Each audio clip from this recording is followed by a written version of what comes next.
Welcome to my studio in Pretoria. I am Elena Hichu. I have been a full-time artist for the past 25 years since graduating from the University of Pretoria in 1996. What does it mean to be a practicing artist? It means making a lot of sacrifices, of being patient, of being committed to something that won't show immediate results. It also means having an inner urge to create that will never ever go away. I'm interested in many different mediums and subject matter, but I'm best known for my pastel portraits. My technique is labor intensive. I work an average of 12 hours each day, sometimes longer depending on deadlines, and I work most weekends. It still takes me almost 2 weeks to finish a small portrait. I don't think I would ever be able to work faster or take shortcuts. It will just feel wrong. This is who I am.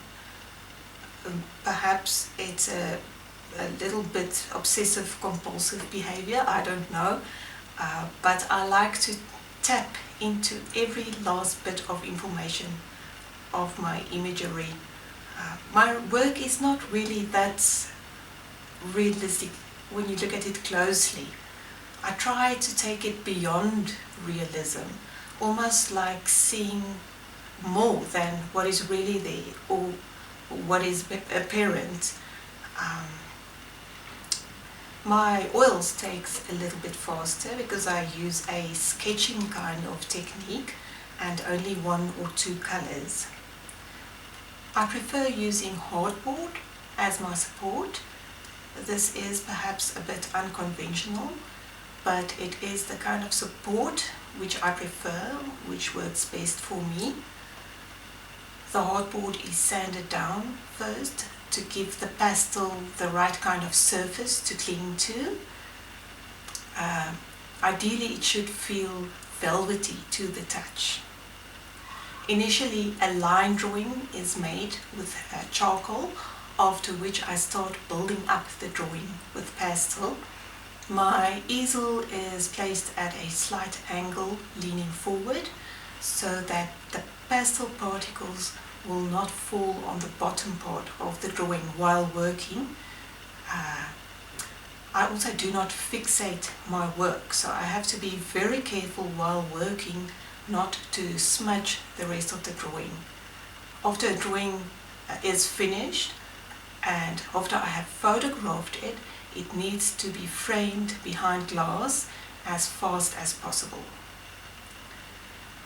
Artists who cannot afford outsourcing, which I think, or most of us, need to be multi-talented in a way. I do all of my own packaging and I do most of my own deliveries if it's in my own province. And then, like any other business, there is always a lot of admin to do, entailing many different aspects, from managing websites and social media to compiling price lists to writing artist statements and writing descriptions of artworks. And this often interferes with production. Good outside opportunities can be really helpful, but it is a profession that also relies a lot on the artist herself or himself in terms of the kind of choices you make, the ceaseless amount of time and energy you are willing to offer up, and even the type of risks you are willing to take. Art can be very powerful. Artists have the opportunity and the ability to say and do anything with their art, to spread any kind of message that they would like to. Because of this, I think art is not merely just a form of enjoyment, of putting pencil to paper, but it always goes hand in hand with responsibility. A good guideline perhaps to follow is to always be just true to yourself. Just be honest with yourself, and also be honest towards the viewer.